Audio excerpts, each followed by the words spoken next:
Thank you so much. Thanks for having me, and thank you to everyone for joining in today. This is going to be fun. My name is Reuben Negrón, and I live in Asheville, North Carolina. And watercolor is my first love. I started using watercolor in college because I was actually experiencing um, migraines and some really adverse health effects to using oils. So while everyone else, when I was in college, as a student, was using oils, I really couldn't. And so, kind of on a lark, I decided to give watercolors a try. And it just kind of stuck. I didn't have any adverse health effects. Excuse me, I'm just going to tilt this down a little bit. There we go. I didn't have any adverse health effects. I really liked the way that the medium worked. I really saw a lot of potential in it. Um, and quite frankly, I didn't think watercolor was getting the love or respect that it was deserving of. So I kind of just stuck with it, and it became my thing for so many years. So much so that now I have the pleasure of being a teaching artist for Winsor Newton, teaching watercolor and gouache.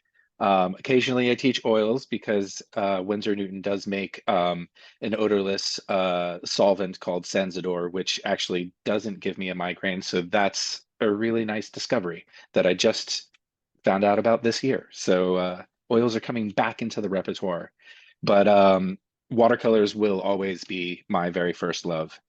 Um, so I'm here to talk about wet on wet painting technique today, in addition to kind of giving you an overview of our products, the way they work, the way that I use them in particular, and even introducing you to some brand new colors that were introduced this year in 2024 with our revival colors, which are really super exciting because the revival colors are calling back to previously retired colors.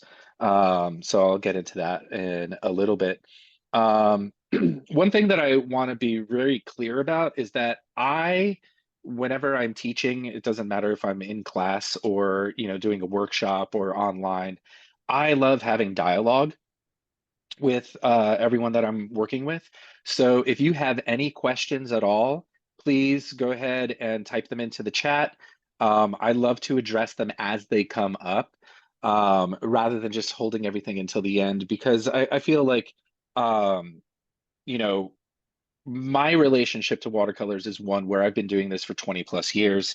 And, I'm assuming that we all have varying different relationships with the medium, experiences with the medium. And if there's something that doesn't make sense, or maybe, I said something that is that I might take for granted that I do every single day, that might not necessarily be the case for you. So I'm happy to explain things or go into more detail as we go through the demo. Speaking of demo, so you'll see here, if you look at the top-down view, I have my paper here. So today we are using the Arches or Arche watercolor block. This is cold press. It is a 9 by 12 size right here, which is a nice, comfortable size. I really like using this size. Um, Cold press paper is what I use personally, probably I would say like 90% of the time. I am a fan of hot press as well, but for very specific applications. Over here on my right-hand side, I have my palette set up with the colors from today's painting. I don't really have them set up in a particular order. I had already had a couple of these colors on here from a previous little experiment that I was doing, so I just kind of like continued with it. At the top here, I have the alizarin crimson.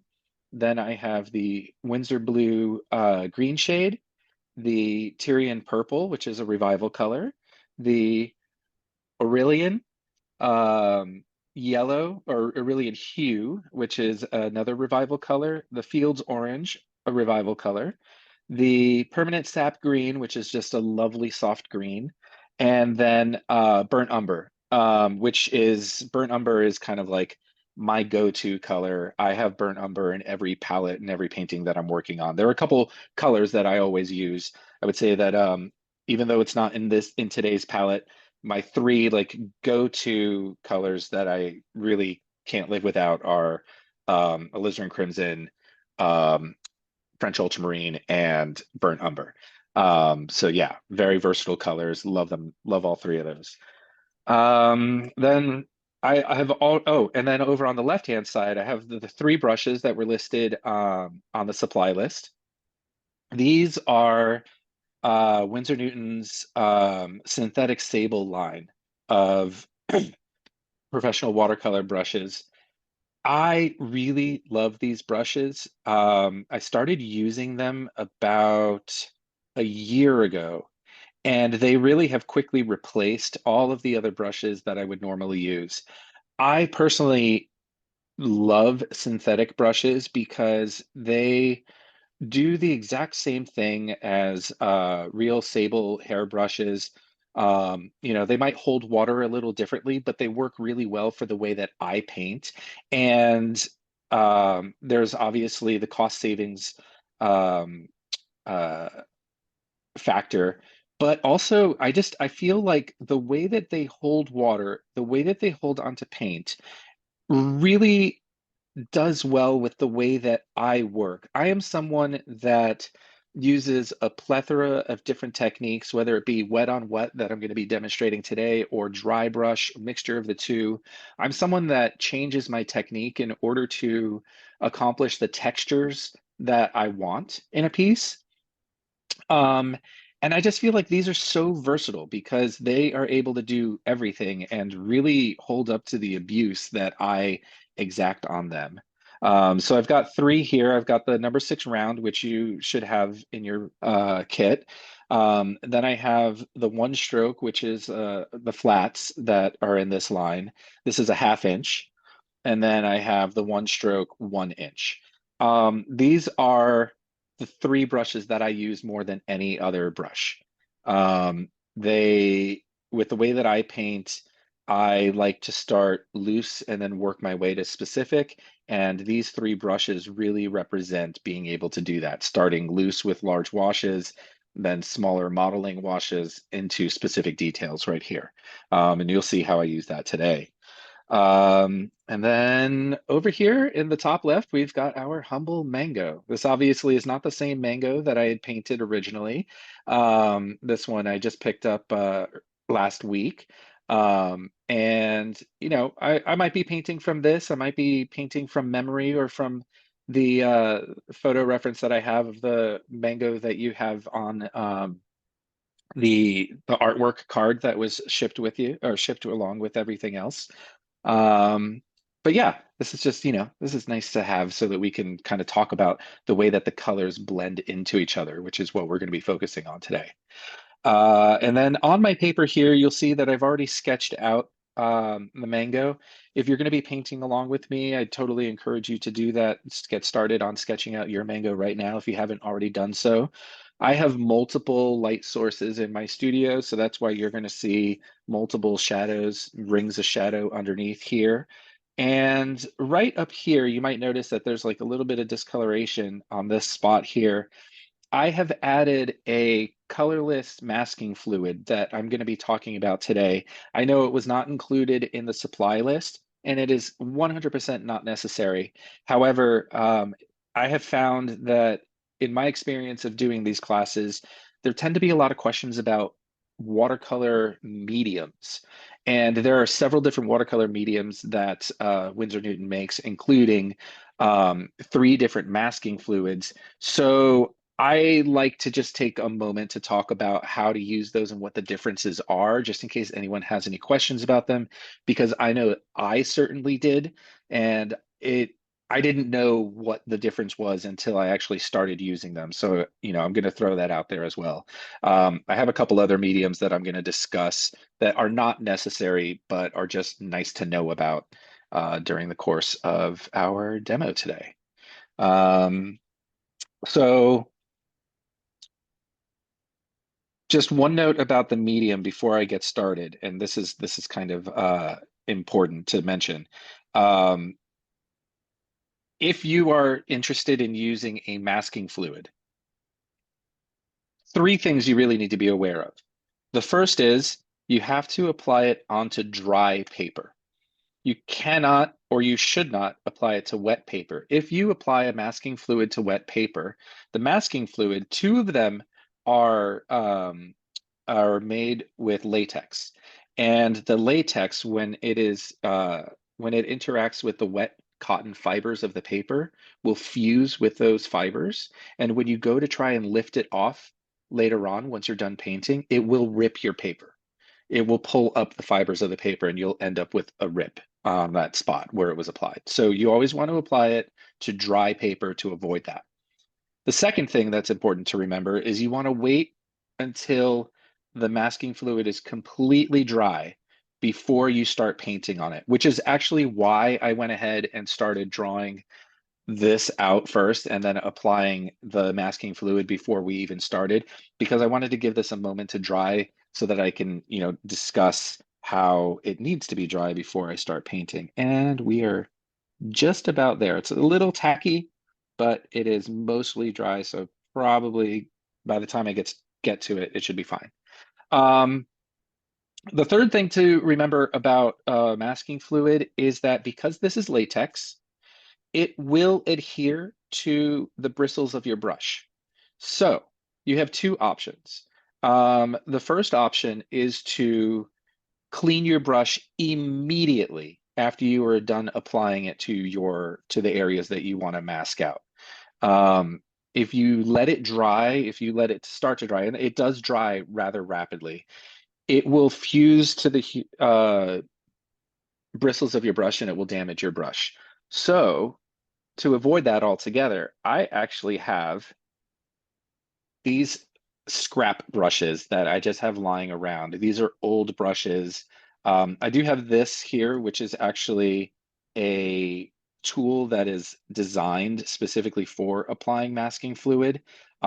This one I'll use for like more detailed work, but you can even see on here how this is kind of like coming up. That is dried masking fluid, and that is the latex. And this is what will get stuck in your bristles and why it's a good idea to have like a dedicated brush or dedicated tool for applying this medium, just so that you don't run the risk of damaging your good brushes. And then you'll notice on here, these are totally beat up and this one is completely stiff. I've just let it dry on there. It is now just covered in the latex. Same with this one. This one is frayed, and I do try to clean it, but really, it will eventually probably get to this point, just because cleaning it in time is kind of can be a little difficult. So yeah, those are the three things that I just want to throw out there about masking fluid, so that no one ruins their nice, pretty brushes. Um, yeah, and at this point, before I get started, does anyone have any questions? Looks like we're all good here. But good to know All about right, that. I great. did not myself know that about applying it on wet paper. So great tip. Yeah, it will definitely rip up the paper. So dry on, dry off, dry before you even when you pull it off, you want to make sure that the painting is dry so that you don't run the risk of ripping any fibers that might be still wet right around it. Um, oh, the last thing that I want to mention is I'm going to go ahead and apologize ahead of time. I am experiencing some severe allergies and have this really terrible cough. It is not COVID. Um, but today in particular, it's really acting up. So if you hear me cough or if you see me, I might need to take a puff of my inhaler over the next hour or so. So just want to throw that out there so that my cough doesn't interrupt or startle you. All right, so let's get going. So as I said, we've got alizarin crimson, Winsor Newton green shade, Tyrian purple, um, Aureolin, um, the Fields orange, the permanent sap green, and then burnt umber. Um, let's let's let's talk a little bit real quick before we start getting into the colors. Actually, let's talk about wet on wet. Um, Wet on wet is a little tricky, because when you paint wet on wet, what you were doing is you were using the water that is present on the paper to blend the colors together. A lot of times you're going to want to mix your colors on your palette, correct? You're going to want to go ahead and say like, oh, I want to I want to warm up my, let me move this over a little bit so we can see what I'm doing here. I want to warm up my burn umber. So I'm going to go ahead and throw a little alizarin crimson in there and kind of like make this like a nice, warm, ruddy color, right? Okay, you can totally do that on your palette. But the beautiful thing about working wet on wet is that it, if you've ever painted watercolor and you have come into the situation where you apply a color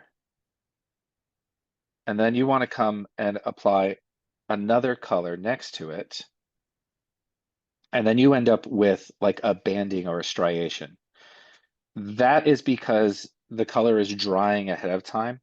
And it is basically, this is very common with hot press papers. With hot press papers, watercolor tends to sit on top of it and it leaves a more defined mark. With cold press paper, it's a little bit more avoidable. As you can see, just laying two wet colors next to each other blended nicely into this nice soft transition. This is wet on wet right here. This is a great way of avoiding those like striations, those hard lines that we might get sometimes when we are dealing with watercolor. Um, I make use of this all the time in my work, especially if I am working on, let's say, a lot of my work, if you aren't familiar with it, tends to deal with figures that are in a space, in an interior. And so I will go ahead and use this kind of technique for, say, instance, like skin tones. I will use it for backgrounds, especially like if there's a large wall in the background and I want to have a continuous tone, but I'm also employing other colors in there. I might have like shifting sources of light. In one corner of a wall, it might be a little hotter and warmer, but by the time you move into the shadow area of the wall on the opposite side of the painting, I might need to introduce some greens or blues and it might get a little bit darker. The way that I accomplish that is by painting wet on wet. And there are a couple ways that you can do this. As you saw just now, I just grabbed some color and I layered them right next to each other so that the pigments would run into each other. This is one way of doing wet on wet. And that is primarily, you'll see me what you'll see me do today. The other way of painting wet on wet is to pre-wet an area, which is also something that we're going to be playing with. Now, this is the part that can be really tricky. Pre-wetting your area, or whatever area you're painting, is 100% contingent on several different factors, including the relative humidity of your location. So, right now in Asheville this morning, it has been raining. And so there's a lot of humidity in the air. I actually, in order to control this, have a dehumidifier in my studio right next to a space heater so that I can better control the environment within my studio to kind of control and make my relative humidity in my studio a little bit more predictable. Um, if you don't have a dehumidifier and you're just kind of like working with what you've got, you just need to be a little sensitive to this because the what happens is watercolor dries by evaporation, right? Um, Oil paints, for instance, use oxidation in order to dry. It's a chemical reaction. Watercolors, it's evaporation. It's an environmental reaction. And so if there's more humidity, if there's more moisture in your air, it is going to slow down the drying time of your painting. Conversely, if you are in a very arid climate, let's say you're in a desert somewhere, it is going to speed up the drying time of your watercolors. So you might need to introduce a little bit more water. So if you are in a high humid area, less water. If you're in a dry area, more water in order to accomplish the same goal. Wet on wet, it can be tricky with watercolor. water really is the vehicle with which that we are using to apply pigment. So it's super important to become familiar with how much water is in your brush. And really, the only way to do that is through experimentation and practice. I am at the point where I can feel just by how soft, like how much water is being held in my brush. I can feel that now. And I know how much to kind of drain out of it as I am pulling it out of my water receptacle, which is just off camera here. But it's something that I've just become used to. I will say this, if you're unsure, if you're not feeling confident with how much water to put on the brush, start with less. You can always add more, and it's always easier to add more than it is to pull water off. There are a couple ways that you can speed up the drying. You can always dab. I personally always keep several rags. These are my painting rags. I have one that's always off to the side that I set my brushes down so that any excess water drips onto or is absorbed by the rag. And then I always have another one on my lap that I can use to kind of pull excess water off. And you might be able to see how shiny and dark this becomes as I pull excess water off. You can totally dab your painting if needs be. I, as a whole, try to keep um, as few things touching the painting as possible. So if I can just go ahead and add the correct amount of water from the get-go, that's what I'm going to opt to do. So right now, I have my large wash brush. This is the 1 inch one stroke brush. And like I said, I dipped it into the water. I pulled some of that excess water off, and I am just wetting this entire area that is the mango itself. By now, that masking fluid is dry, so it's safe to do this. But now what I've done is I've just wet this area, right? So this now, because of the humidity in the air, I know that this is not going to dry super fast, so I have a little bit of time to work with it. So now I'm going to go ahead and start introducing color. Um, with a subject like a mango, you know, mangoes vary. This one here is very red green. There's a little bit of kind of like this brownish yellow right in between where they transition into one another. Um, sometimes you'll get ones that are more on the orange side, more on the yellow side. The green will be really localized, the red will be less. We're going to play around with some colors today. It doesn't have to be perfect. It just has to be, you know, I always say that consistent is better than accurate. Um, so we're just going to go ahead and play. I'm going to go ahead and start introducing some alizarin crimson around this side here and just kind of see what happens. I'm not putting a ton, as you can see here, I am wetting my brush, but not a ton. I'm basically diluting the watercolor in order to get it workable. This is the mass tone here, what I put down on my palette, and I'm kind of just diluting it to get that nice undertone right there. And I'm not putting a ton of water. I don't want it to like bleed all over my palette.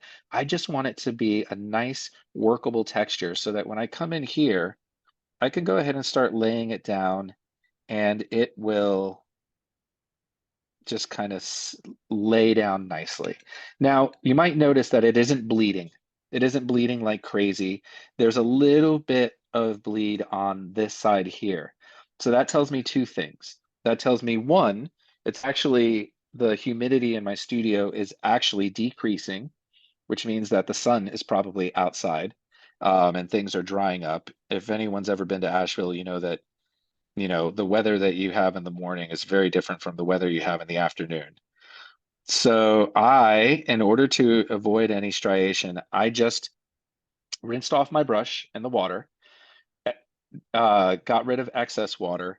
And so I am just coming in with a little bit of water here to kind of introduce a little bit more moisture onto this edge just to keep that transition soft. So it looks like from this little first test strip, I'm going to be able to go ahead and be a little bit more generous with how much water I actually use on this painting. I saw a question. What color am I using? Is that correct? That right here is the alizarin crimson, just the alizarin crimson by itself. So yeah, you don't have this in your set. So if you don't have that color, you can follow along with a different red or purplish hue that you have in your own kit. Yeah, with the kit that came with the dot card that was present, I think that, obviously all mangoes differ, but I think you could probably get away with playing around with maybe mixing a little bit of, let's see how this looks. Let's see what happens if we mix a little bit of the Tyrian purple with a little bit of the Fields orange. I think you could probably get away with doing something like this. Let's go ahead and add this in and see how that looks.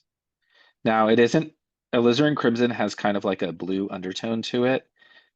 This that I just laid down is going to have a little bit of a warmer undertone to it, but that could still work as well. So this is a little bit of Tyrian purple and a little bit of the Fields orange.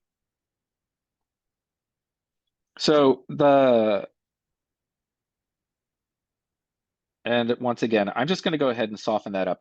One of the fun things about working wet on wet here, especially with pre-wetting your paper, is that um, wetting the leading edge, like I did just here, allows for some really nice mixes later on. So that's something that you'll see me do often. Now, let's add a little bit more water down on this end here while I wait for that to dry. I'm going to go ahead and soak this a little bit more. As I said, based on the reaction that was going on here, I think I can get away with a little bit more water. And now this side over here of the mango, I'm getting a couple things going on. I'm actually getting down here, I'm getting the reflected light. So, my light source is coming from over here. These are my highlights. This is going to be the transition from light into shadow, these little marks that I've made right here. This is going to be the cast shadow. Anytime light is hitting an object, it obviously is also hitting the object that it's sitting on, and that is bouncing light back onto the underside here. So this is going to be the reflected light right in here.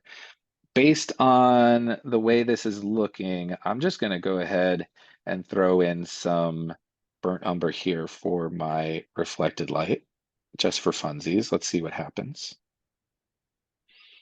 And then I'm going to come in with my sap green, because on the mango, this side over here is definitely way more on that green side. So I kind of want to carry that over.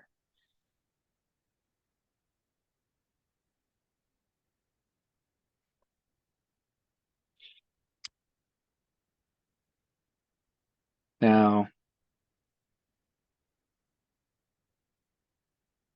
I'm going to bring this up a little bit more. And right now I'm using the 1/2 inch brush, if anyone is interested curious. I usually use this one just to kind of like model in colors. I'll use the 1 inch to, lay in a wash as you just saw, and then come in with this one to have a little bit more control, a little bit more finesse over the areas that I'm working on. Now, I might as well just go ahead and make use of the moisture that I've got in here. I don't want to go all the way towards the red just yet, but I do want to start introducing this Aureolin into the mix. So I'm just going to go ahead and kind of make some hash marks to blend that in. I've mixed it with a little bit of the sap green just to act as a transition. And then I'm just going to come in with the straight Aureolin after, just to get that nice, brilliant. I love this yellow. So while I do this, I'm going to talk about colors real quick. So the revival colors that you have the dot card for, These are colors that were previously retired, hence the name revival, meaning that Winsor Newton is bringing them back. There are a couple different reasons why colors may be retired. The first and probably most common reason that a color is retired is that the original recipe for a color probably included something that is has since been found out to be toxic. For instance, this yellow here originally used cobalt, which is a heavy metal, which is toxic. So when it was found out that, cobalt probably shouldn't be in your art materials, it was retired. And now it is brought back because the scientists at the chemists at Winsor Newton have figured out a way to mimic the qualities of cobalt using different pigments. So that's why this is actually called a hue rather than just being a pigment. Now, for anyone that is curious, um, all of the information that you need to learn about a specific paint from Winsor Newton is on the label. So every tube of paint is going to have the name, and it is going to be in French and Spanish. On the front side, it is going to have a permanence rating and a series number. The permanence rating is going to let you know like how durable, how stable the paint is. This is a double A, which is fantastic. This is gonna don't worry about this fading or changing, shifting colors or anything like that. It is going to stay this intense yellow for the life of the artwork. The series number actually lets you know um, how expensive the paint is. So you'll notice that paints have different price points. In series one is going to be a certain price point, series two is going to be a different price point, series three is another price point. So believe the higher the series number, the more expensive the actual pigment it is to create it. So that just gives you some basic information right there. Now on the back side here, you'll see there is pigment information. Let's see if I can get my camera to focus on it. There's a little bit of glare. There we go. Okay. So there is a square. Let's see. There we go. That looks better. There's a square with a line through it. That's letting you know the transparency of the paint. Then there's the pigment. It's letting you know that this is PY 151 and PB7, I believe that says. PBR7. So that is going to be pigment yellow 151 and maybe pigment brown 7, BR. I'm not actually sure what BR stands for. But you can actually look those up. So these pigments have numbers that are universal. And so if you're curious as the individual pigments that make up this paint, you can actually look that up. Just type that into a search engine and it'll come up. And then underneath that, it's going to have the light fastness. And the light fastness is actually how resistant this paint is to fading with exposure to light. And it is a light fastness number one, which is the best. So you definitely, if you want your paints to last forever, you want to have, double A permanence rating and light fastness one. It's going to last forever. I love this color. One, because it lasts, and two, it is just such a brilliant yellow. In my experience, a lot of yellow pigments can kind of get gobbled up. They can kind of get eaten by other colors, especially when they're mixed. I find that this one actually holds its own, and it tends to be like a pretty stable and strong yellow. Kind of similar to cadmium yellows, which once again, cadmium's another element that had to be taken out of paint. So now we have, cadmium substitutes in our colors, but cadmiums tend to be much warmer than this one. This one kind of has like a nice cool undertone to it. The other revival colors that we have on here are Fields Orange, which was actually created by George Field, who was the chemist for Winsor Newton back in, I believe, the 1800s. And this was inspired by a vermilion paint. It was actually in Queen Victoria's paint box. Like she used this color back in the day, which I think is a nice little bit of trivia. And then the other revival color that we have here is Tyrian Purple. Now, the original one of these actually is made from snails, from sea snails from the Mediterranean, which, as you can imagine, is not sustainable. But back in the day, it was derived from, I believe, like maybe an excretion that the snails had, and it was distilled down into this pigment. It was an ex very expensive pigment to produce back in the day and was reserved for royalty. If you look at ancient Rome and you would see that like the rulers would have purple robes, those were dyed with this pigment back in the day. We don't use snails anymore, which is why this is brought back. It is now, the chemists with Winsor Newton have figured out a way to mimic that exact same color without harming any snails. So that's kind of like the gist of the revival colors. There's a series of eight, or there's eight colors in the series. I would say that about half of them are formulations that kind of do away with toxic chemicals that we really shouldn't be using, but we were able to bring back the original quality of the color. And then the other half are just old recipes that kind of like fell out of fashion for whatever reason. Um, and now we've decided to come back. A lot of these, there is a giant catalog or recipe book. I think it's called I'm blanking on it. It's a the tint book, Field's tint book, I believe, is what it was called. The Winsor Newton tint book. It was written or started by George Field, and so these are color combinations and recipes that may have existed, from the 1700s, 1800s, and then fell out of fashion and then have been brought back. And just think that's really cool that we get to use colors that we haven't seen in a really long time.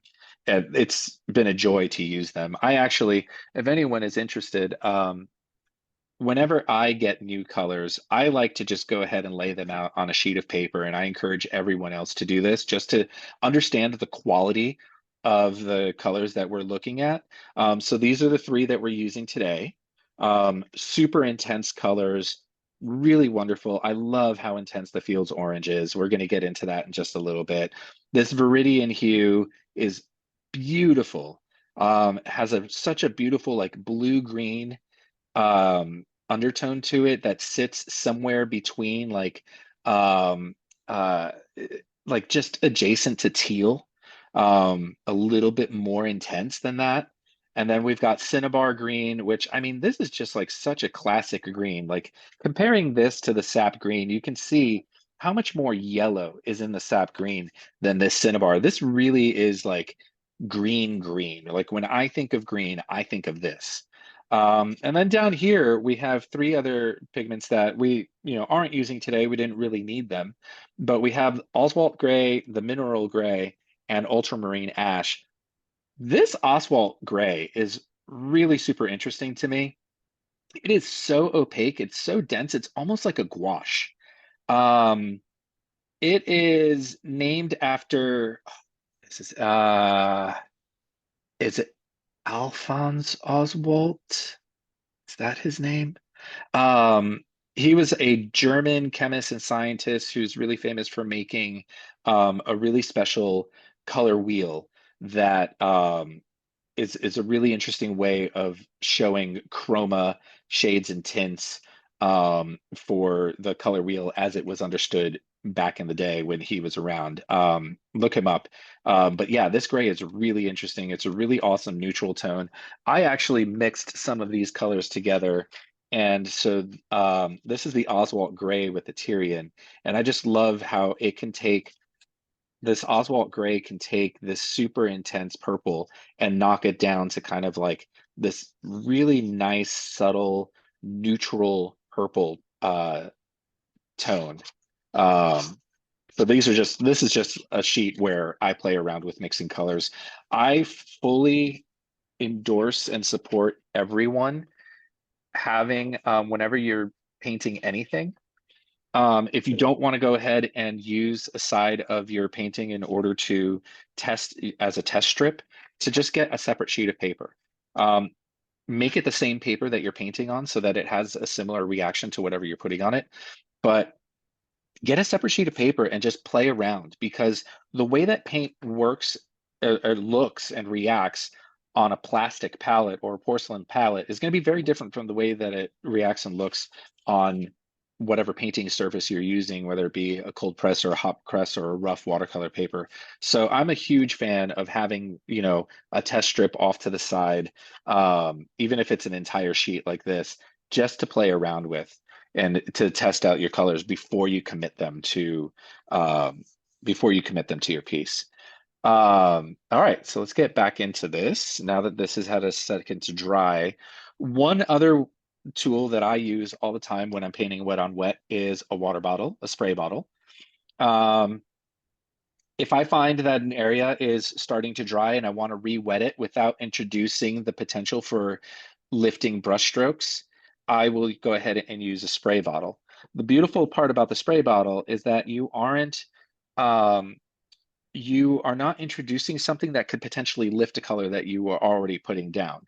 So if you just go ahead and give a couple spritz to an area, now when you come back with a color, it's there's a less of a chance of like interfering with what you've already done. And I have like this beautiful blending right here going on that I don't want to get rid of. So I'm just going to go ahead and make sure there's a little bit of water on there already before I go into it.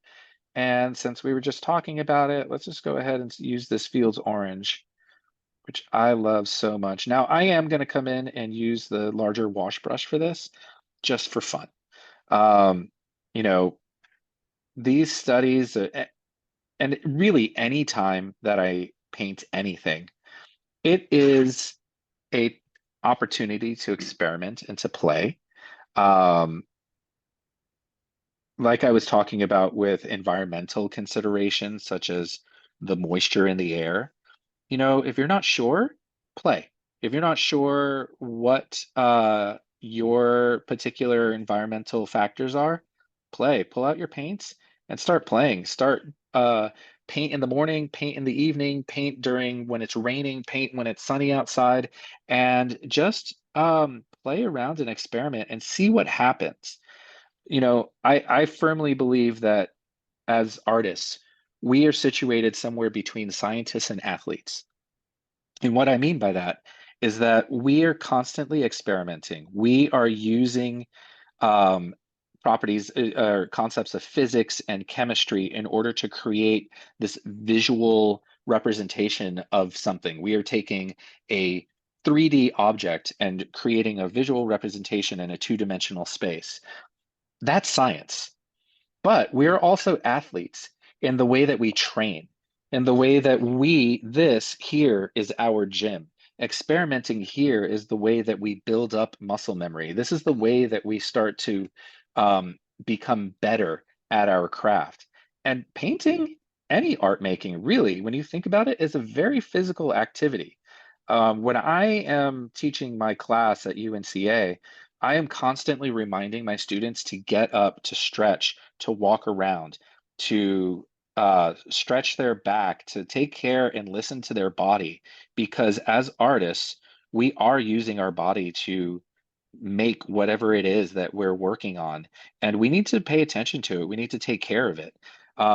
Taking care of our body and listening to it, and, even stretching, um, drinking water, um, training harder than, by doing rigorous exercises and experiments before you get into, or studies before you get into a finished piece. All of this comes into play with making art.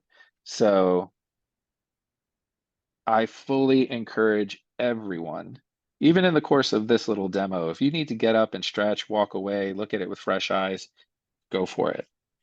So as you see now, the color's becoming a little bit more intense.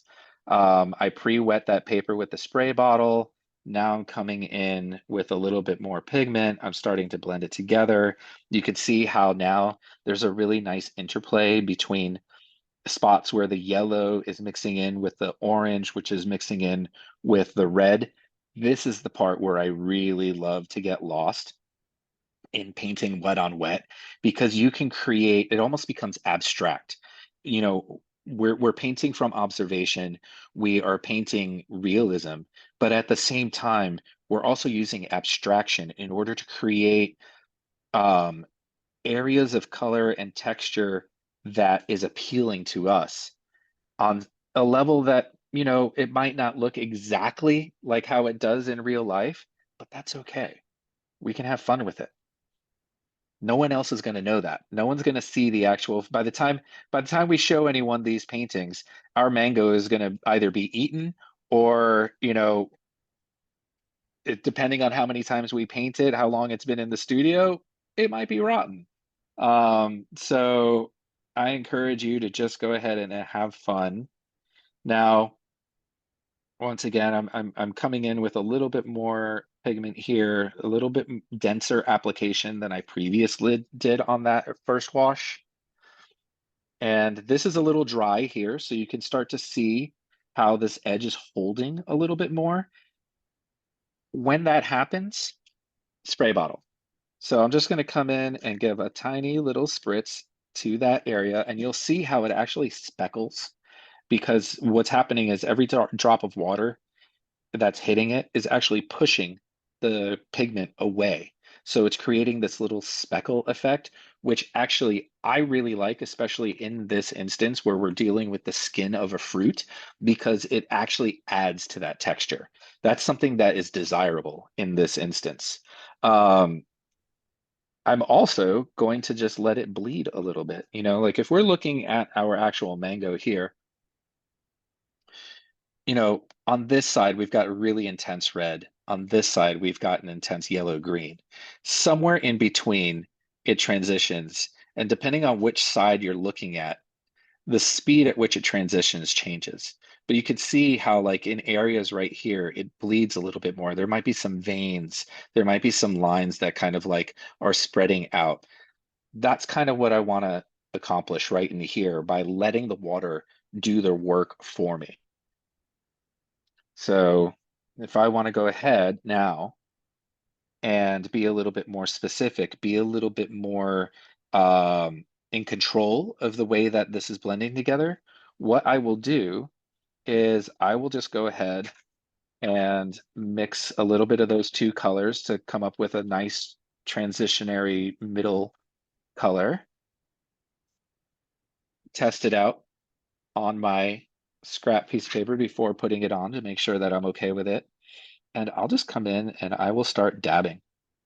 I'll just dab, kind of like Bob Ross, dab, dab, dab, and just kind of like drop in little suggestions of that pigment where I want it in order to make that transition a little more organic. Does anyone have any questions about this part so far? Yes, actually, Teresa just asked what colors you just mixed. So this is the sap green and the yellow, the Aureolin. Great, thank you.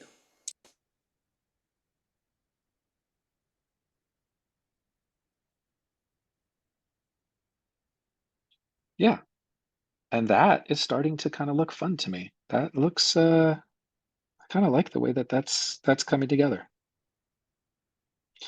Beautiful thing too about working wet on wet is that because you have more water already on your paper, um, it's going to take a little bit more time to dry.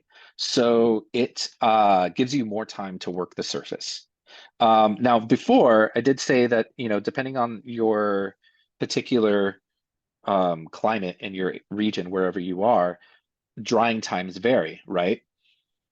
If you are in a particularly dry area, or it's just that time of year where things are, a little bit drier than normal.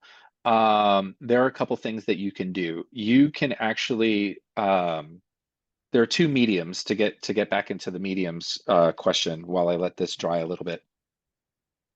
Winsor Newton makes oxgall liquid and a blending medium. Um, Both of these can be useful in dry climates. So oxgall increases wet and flow. So basically what you do with this is you add 3 to 4 drops to every cup of water that you are using. And basically what it does, it just increases the flow of your watercolors. It doesn't necessarily make it dry faster, but it will allow your watercolors to flow over the paper a little bit better. This is great for washes. And the reason I think that this is great for dry climates in particular is because while it doesn't necessarily slow down the drying, it will make the paint move a little easier, a little farther, a little faster with this introduced. Um, Blending medium, however, actually does slow down the drying time. So you don't add this to the water. You can actually add this directly to the paint. So what I typically do whenever I'm using any kind of medium like this is that I have like a small little cup on the side, or like maybe a cap from a jar, and I will go ahead and just put a couple drops of this into it to keep it on the side. And if there's a particular color that I notice that's drying really fast, or like a specific mix that I want to slow down the drying so that I can mimic what I'm doing here, um, I'll just go ahead and you dip your brush into the medium clean, and then you add that to your mix or add it to your paints on your palette.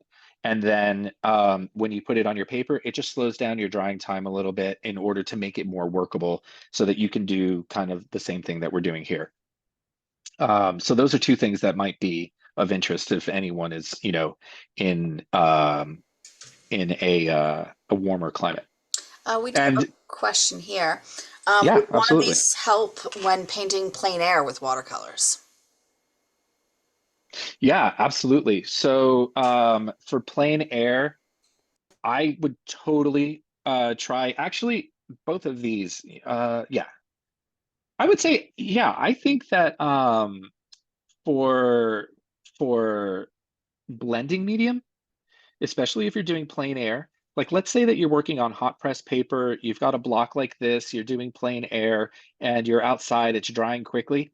Go ahead and use this. That will slow it down and make it a little bit more controllable in the same way that you might have in like a studio environment. Absolutely, 100%.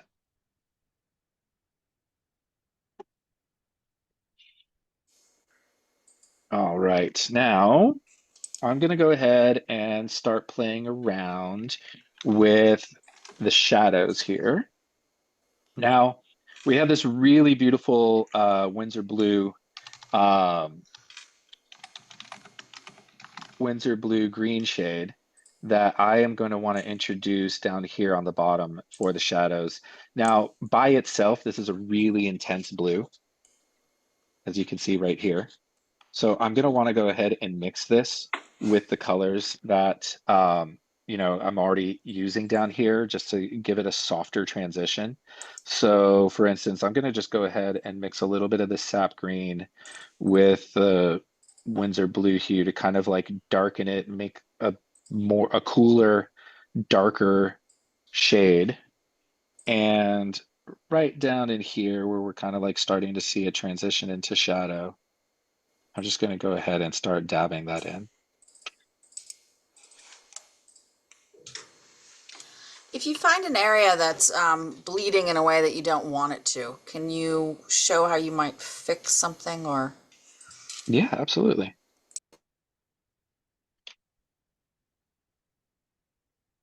So are we talking about in particular, um, let's say, here, let's go ahead and let me go ahead and plop this right there, even though I don't necessarily want that there. Okay, is that what we're talking about? Like if we Yes, get an exactly. area? Okay. All right.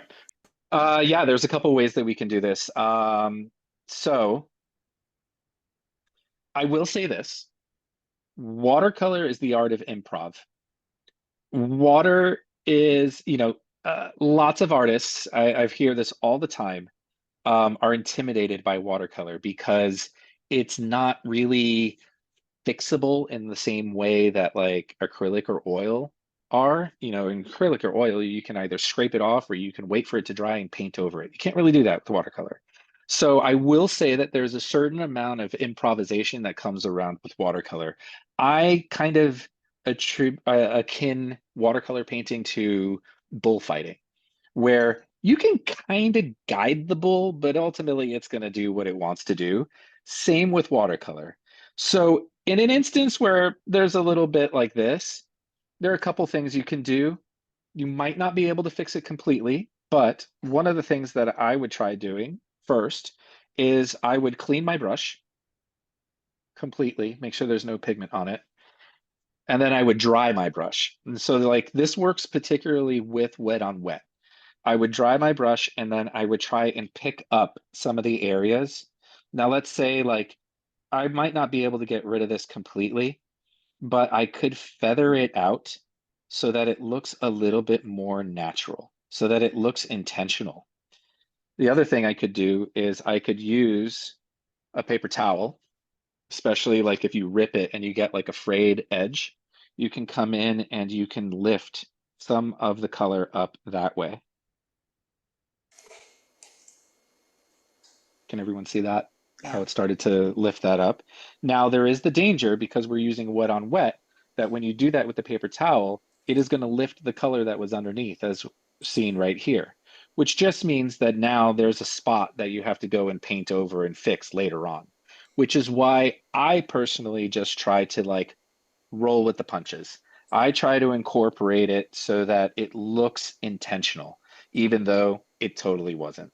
Um, like I said, very few people, if any, are ever going to see what the reference material was or what, you know, have an idea of what you intended. So I just come in and right now, what I did, I took a little bit more of that the Winsor blue green shade and the sap green that I had already mixed to lay this area in.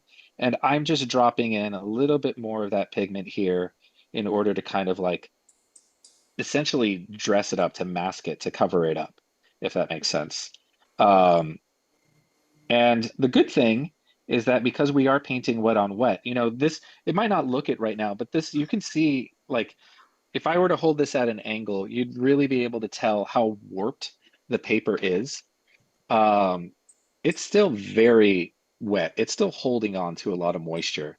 So even though I've been talking for a little while and it's had time to dry, there's still enough moisture in here for me to be able to do this, come in, and that when I lay down a brushstroke, it is going to bleed appropriately to look as though it were just a natural part of what was happening. Does that make sense? I hope that helps. Yeah, absolutely. I mean, I will say, you know, that is the thing about watercolor is that like can't always change it, you know? So learning to pivot, learning to kind of roll with the punches, that's kind of like a skill that um the sooner you develop as a watercolorist, the less frustrated you'll be as a watercolorist. We do have another question. The spray bottle is spraying on a wide angle, and Kirsten got washes outside the object, bleeding out the colors. Mhm. Would you use that same method for fixing it, or? I would honestly just let it be. Um, I, you know, you can see like I have bleeds all along here. I actually am a huge proponent of letting it be, and then it will be addressed once we start blocking in the background. So as of right now, there's nothing I could come back in if it's like really bad, if it's really bothering you. This is what you could do. It's important to have a clean brush. So make sure that there's no pigment in your brush whatsoever. Okay. Go ahead and wet it down. Make sure I'm gotta clean this out extra strong because I had Fields Orange in it, and that is a very intense color as we saw. But okay, so once I have a clean brush, what I will do, if I want to go ahead and like clean all of these little tiny specks that are kind of bleeding outside, I'll just come in with a wet brush and I will gently scrub up to that line that I want and fade it out. You might, depending on the color that you're using, you might not be able to get rid of it completely, but you should be able to soften it enough so that when you start laying in the background, um, you won't notice it as much. And this is kind of like the general process for any kind of lifting. Um, so I will just come around the edge and just kind of like smooth these out until I'm happier with it, and then just kind of blade or let that kind of fade out. I don't know if you can see that because those spots were pretty small on here, but does that make sense? So that's one way that you can do it. The way that I tend to prefer, however, is to let's is actually just paint over it. Um, I think that sometimes as watercolorists, we can get really hard edges. We want to think that the color needs to be restrained within a certain area, and we'll end up getting these blooms that make let's go ahead and just experiment with one here. I'm going to use blue just because this is such an intense color. It'll be easier to see. I'm just going to go ahead and drop this over here, right? Now, you know, we're painting it blue. We've added some more color to it. You know, we got some water in there. I'm going to let this dry, but I've added water to this. And what that's going to do is it's going to push the pigment out to the edge. We can sometimes, as watercolorists, fall into the trap where we're working on an area and we feel like it needs to be constrained to an area. And so, therefore, because of just the process of working on it, by the process of like adding water and pigment to an area, it is naturally going to want to go ahead and spread the pigment out to the edges. And you'll end up with hard lines around shapes that you can use to your benefit for certain things, but in the way that I prefer to approach painting, I want to avoid those hard lines. So sometimes, even if I come up against those hard lines, I will purposefully overlap the color and allow for it to bleed so that then when I come in with what's next to it, it softens the edge and makes it a little bit more. I like to, I like to it rounds out a shape, especially with like what we're doing right now, with the mango, where it has like this beautiful kind of like oblong shape. I like to just have it kind of like round out over an edge. So I'm actually going to show how I do that down here, which is another way of tackling this. Let's go ahead and get some water in here. Let's say, all right, I've got in the shadows, but I'm also coming up into here. Go ahead and drop in. So this is where the Tyrian Purple is going to come into play.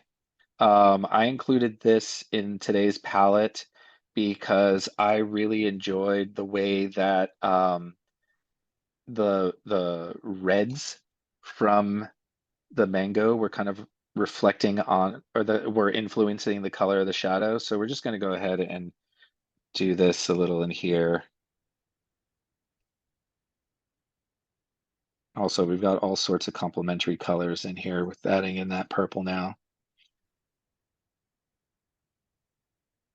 Now it's going to be darkest immediately under the mango. So I'm going to use Tyrian Purple. I'm also going to throw in a little bit of Alizarin Crimson and the Winsor Blue just to darken it up. I very rarely will use black in any of my paintings just because I prefer to um, darken with color rather than with black, just because I feel like it gives it a little bit more life. I have nothing against black. I think that black is great in order to introduce as a color. But if I don't need it, I probably will try to avoid it. Okay, so now we've got this bleed where I've got the bluish purple kind of going up into the mango, right? I'm gonna just let that dry a little bit before working back into it. But now that I know that this is happening right here, I can see the tendrils of the watercolor kind of like creeping up into there. I'm going to go ahead and start working on the core shadow right in here for the mango. And I am going to introduce that same color. Maybe I'm going to warm it up a little bit with a little bit of the burnt umber. And I am just going to go ahead and drop that down into the green here to start knocking in the core shadow. Now, this is getting a little bit more into color theory, but this is actually going to help to kind of like soften that edge and bring it down around, and so that the mango looks like it's actually moving away from us underneath. So I'll just come in and using that wet on wet that we've already got going, I'll drop in this like dark neutral tone. And you'll see that over here, this is the same color all the way through, but you can see how it's reacting with the green here differently than when it's against white here. When you put it against white, it looks wrong. But once you start interacting it with the green and you go through the other colors that are here, it starts to feel a little bit more naturalistic. Remember, color, this is also getting back into color theory. Color is relative, and color changes its perception based on what it is in context to. So, you know, even though this was the same mixture, let's go ahead and add a little bit more of this blue-green on this side. So even though it's the same mixture, it just looks different on this side than it does over here. At least to my eye. I don't know how it's coming through on the camera. But yeah, so I'm going to go ahead and add in a little bit more of this green in order to kind of transition up into this green yellow that we've got here. And once again, I'm going to let that wet paper do the work for me.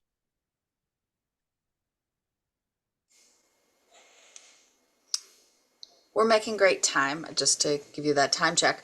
But we've got a question here about if you have a really dark purple, dark red mango, what color combinations would you recommend to get closer to that color?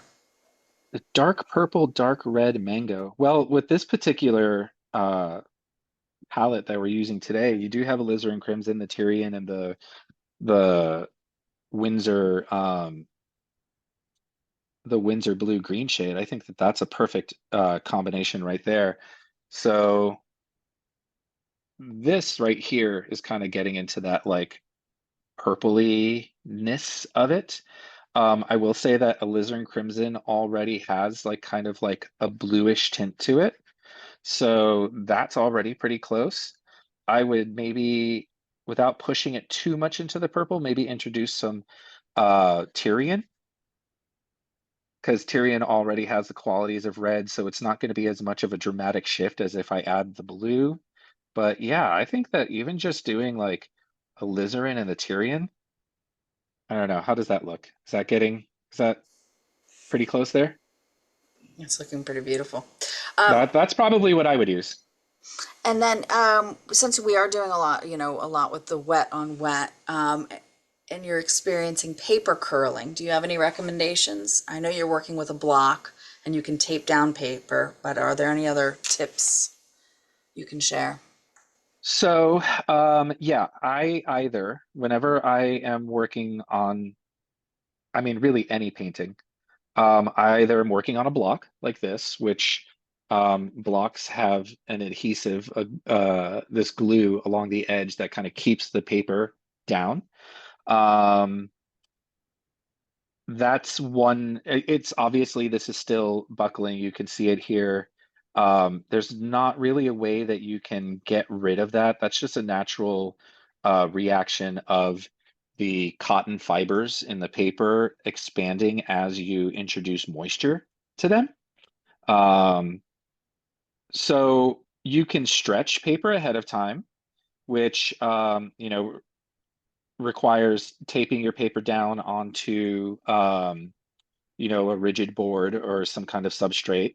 But once again, your paper will still warp. That's just natural.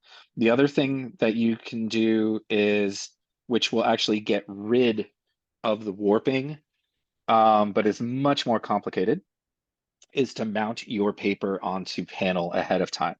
So this is something that I do from time to time.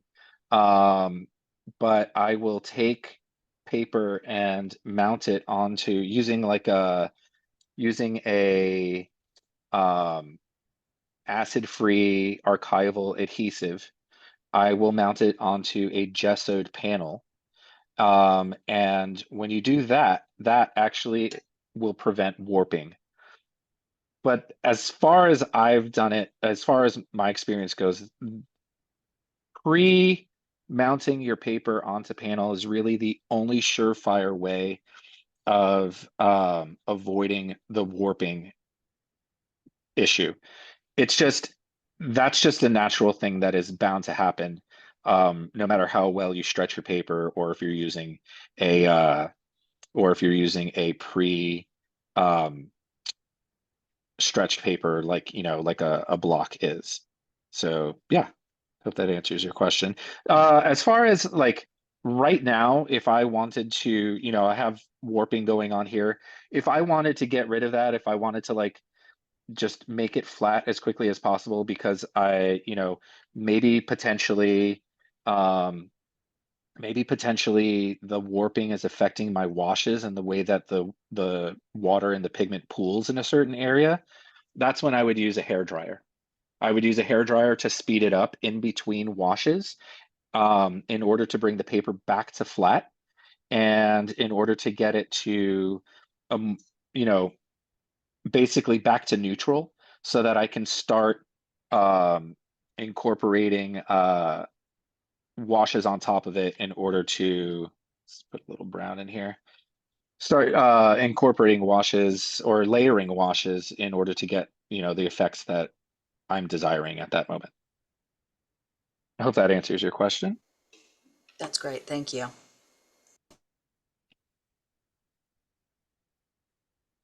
All right, so like I said, this has been drying for a little bit. I've been playing around with the colors in here.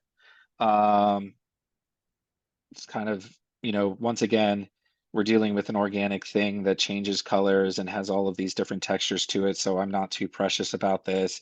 This is something that I can come back and model and work into, ad nauseum if I want, but for the sake of the demo, let's come back into the shadow area and just bring a little bit more yellow into here to soften this up. And Fields Orange again. Gosh, I love this Fields Orange so much.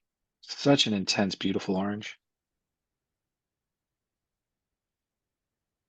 All right, I'm going to let that be for now. Maybe soften this up a little bit right there. Okay. Okay, so now getting back into the shadows, as I was saying before, um,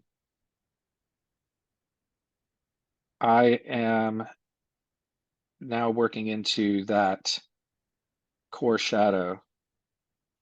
And like I said, I've got reflected light here, pretty much all around here. And I've got this bleeding going on here. Before I even, I'm just gonna roll with it. I'm just gonna go ahead and like continue to paint over it, because what I eventually I'm gonna do is this is now I'm just adding an extra layer of that blue in here to kind of like drop this down. The reason I'm gonna like just let it be is because I know that um, what I'm eventually gonna do in order to make the shadows really separate from the mango itself is I'm gonna drop a darker color right underneath where the cast shadow is. And when I do that, that is going to basically clean the edge for me as much as I need it to be. It's not going to be, it's just less work because I'm letting the colors kind of like do it for me. Um, so I just added a little Tyrian on top of that burnt umber just to warm it up a little bit. Remember, this Tyrian has like a nice red shade to it. So um, adding that rather than going back with the umber just kind of like will warm that up a little bit. So if we want to speed this up now, just for the sake of the demo, apologies for the hair dryer.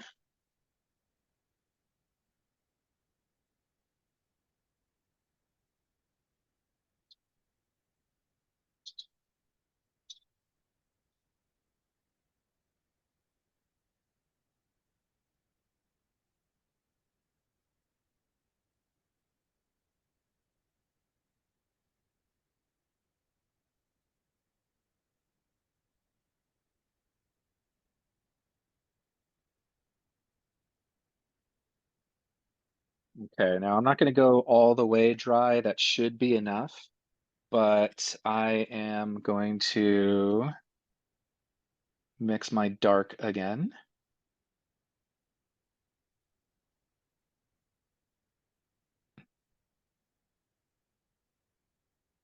So now this is the moment when like you're going to want it to be on the drier side. While we were painting this, I let the colors bleed together because I want some of that purple to come up into here. I wanted some of the blues to come down into here. I wanted it to mix. I wanted there to be the same color information, even though we're going to go darker down here. I wanted there to be the same color information in here, at least introduced up in here, even if it wasn't like perfectly exact. I just wanted it to be present because to our eye, it's going to be a little bit more natural if we do. So now with my number 6 round, I'll come in and very carefully just start. I'm going to turn it this way just so I get a cleaner line. I'm just going to go ahead and drop in a little darker color for this shadow right in here. Now shadows, let's remember that shadows are always darkest immediately underneath an object. So it's going to start fading rather quickly. So now that I have this like harsh line here, I did not dry this 100%, with the hair dryer. I left a little bit of moisture in there. So now when I just come back with water on my brush, I can go ahead and soften the edge of that line. And I'm just touching the outermost edge of where I just laid in that dark blue. This blue, by the way, is the Tyrian Purple, Alizarin Crimson, and the Winsor Blue Green shade.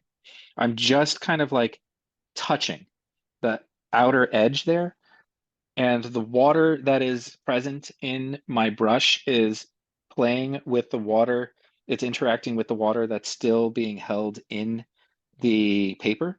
And so it is actually blending out much easier, much quicker than had I dried the paper all the way. So, this was to show, once again, to kind of recap, this is to show like, what do we do about edges that bleed? And my answer is let them bleed. Because now that we've got this like blue cast shadow right here, and we've got some purple here, now that I've introduced the blue and the purple in the shadow here, it actually looks much more like it's sitting on that space, like it's sitting there, and this is believable. Does that make sense to everyone? Yes, and it's amazing how quickly that all came together. Like I said, it's improvisation. You just got to roll with it. This obviously is not what I'm seeing here or what I saw in the original um, demo when I was painting the original mango, but it still works. It's still believable because we're consistent and we're just following along. By the way, I know that we're coming down to the wire here, and I'm just blocking in this little area, the little stem for the mango, just to get that in. The last thing I'm going to want to do is pull up the frisket to kind of show you how that works. But yeah, this is obviously very different than the original one, and it obviously, the colors are different than what we see here, but it still looks like a mango. It still has the qualities of a mango. We're still using all the same principles. We used wet on wet to paint this. And yeah, if like I said, no one's going to see this, but they will see this, and this is what matters. So with the last few minutes that we have, I want to demonstrate two things. And that is using the masking fluid that I placed down on here early on versus lifting. So I lifted around the edge here, but that was like, little bits here and there. Now I'm going to actually try and lift some of this color right here, which we'll see how well that works. Now, before I lift this, I just want to make sure I'm going to do a touch test to make sure that the paper is dry enough to do it. Remember, like I said, you don't want to lift your masking fluid until your paper is dry. It's a little moist to the touch, so I'm just going to go ahead and use the hair dryer just to dry it up just a little bit more, just so I don't risk ripping the paper.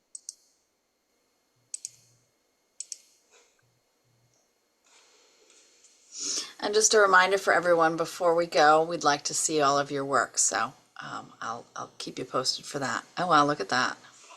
Okay, so now I'm just using my finger.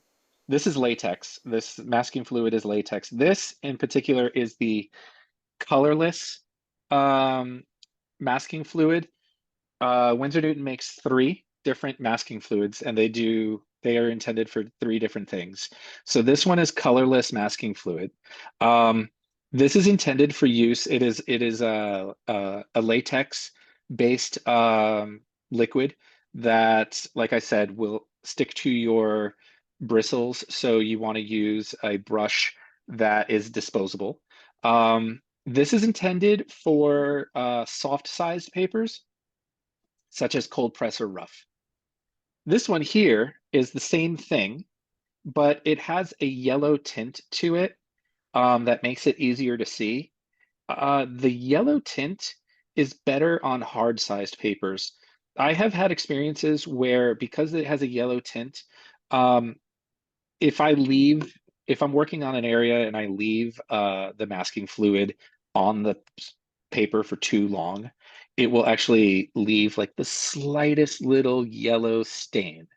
It's not very dramatic, but if you want something to be like, I mean, first off, the paper isn't like brilliant white. There is a warm tone to the paper naturally. But if that's something that's concerning to you, you know, this you might want to use the colorless one. This just has a tint to make it easier to see so that when you're working on like big areas, super detailed areas, you can see where your masking fluid is so that you can pull it off at the end of the painting.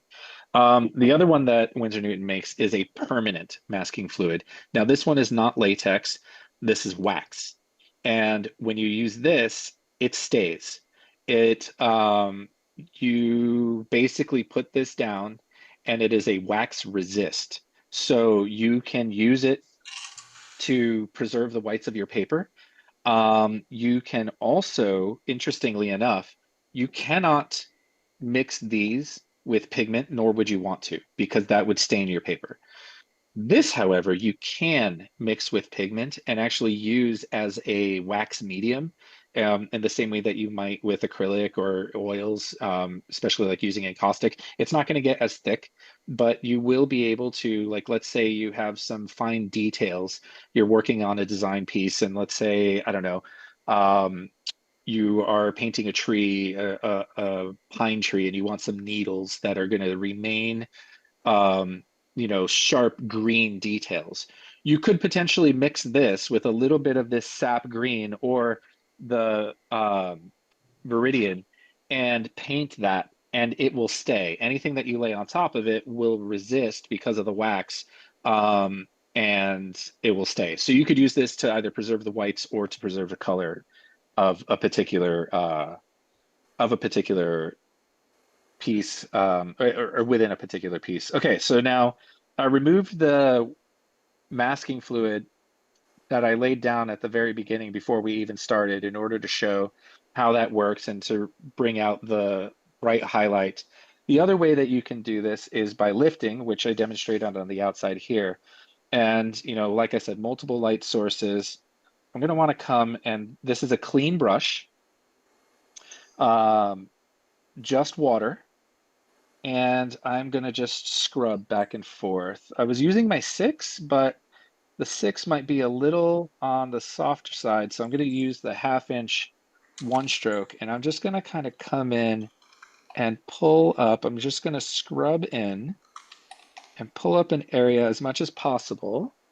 And then I am going to use my rag and pull that up. And now we've got another highlight that's much softer. So the reason I wanted to demonstrate this is because both are valid, but both do very different things. You can see right away that using the masking fluid created a sharp edge where the color was meeting the masking fluid. It is possible to soften this up, but it's never going to be as soft and as gradual as lifting with your brush. However, on the other side is you will notice that this is much brighter than this because while you can certainly lift color using a wet brush, a wet clean brush, it's never going to go back down all the way to pure white. Okay. So I just wanted to show that as a way to kind of like demonstrate two different ways that you can bring back highlights rather than just having to paint around them. Using a masking fluid makes preserving your highlights so much easier than having to like account for them and paint around them. And likewise, if you were doing wet on wet and you just want to cover a whole area to make sure that you have a consistent wash, go ahead and lift afterwards. So now I'm just kind of coming in with my number six and softening up these edges a little bit. It's not the easiest thing to soften completely, depending on the pigments that you're using. Some pigments stain the paper, some pigments do not. So if you're using a staining pigment, that's going to be harder to lift than a pigment that does not stain. Um, and yeah, so that's why, I wanted to show both methods of doing this in order to kind of like bring back the highlights for our humble mango. That's wonderful. I want to be able to see everyone's work. If you guys could share what you've done so far, it'd be great to see. You can turn your cameras on and hold up your artwork. If you want to see everyone else's view, you can turn on the gallery view. And oh, look at this. Oh, wow, guys, these are Let's look fantastic. up gallery view. Oh, they look great. I love it. This looks wonderful. That's so much fun. Thank you, guys. This is great. We Nicely do have done. a quick question for you. Can you use a resist to preserve a light area you need to paint around, especially fine lines? But yes, right? Oh, resist, Yeah. such as the permanent masking. Yeah. Yeah, absolutely. So if you wanted to This is great. you know, let's say actually I've already painted this. This is actually where the permanent masking fluid can come into play and like be a lot of fun. Um, I already painted this mango.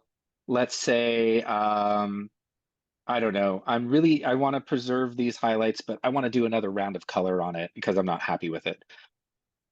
After this dries, I could take this and put it on the highlights and then paint over, and it will, because it's a wax resist, this will stay.